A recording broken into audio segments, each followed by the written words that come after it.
Sa ginagawang pangungutya at pag-aalipusta sa aking asawa, sa pahayagang nasyonal, particular na po ang Philippine Daily Inquirer at istasyon ng telebisyong ABS-CBN, kung saan pati sa panahon ng Semana Santa ay halos sunod-sunod ang pagbanggit ng pangalan ng aking asawa na si Joel.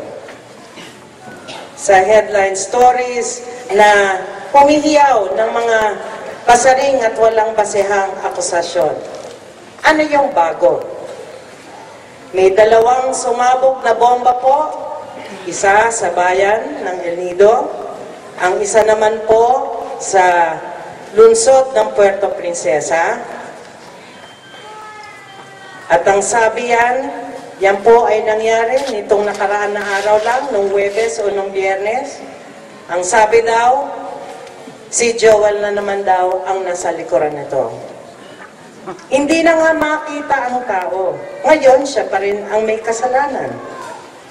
Yung pagsabog ng bomba sa Sabang na kung saan pinipilit na magkaroon ng news blackout para hindi raw masira ang turismo sa siyudad ng Puerto Princesa, ay hindi siyempre napigilan at lumabas sa mga radyo at saka sa mga periodiko.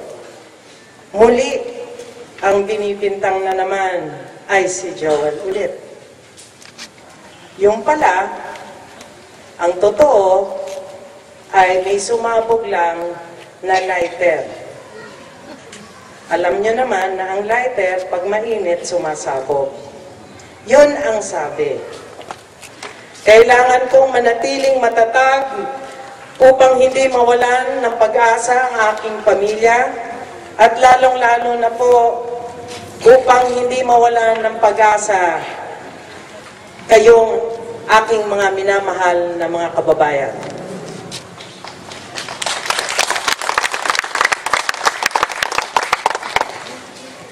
Kailangan kong hingin sa Panginoon ang sapat na karunungan upang gumawa ng tamang desisyon at mga pamamaraan upang malampasan ang kasalukuyang hamon sa aming buhay.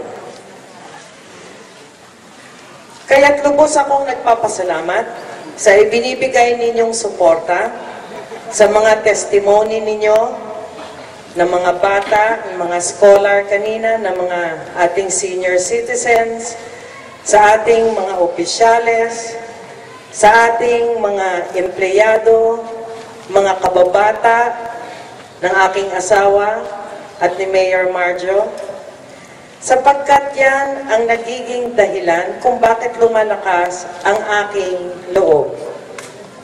Nakikita ko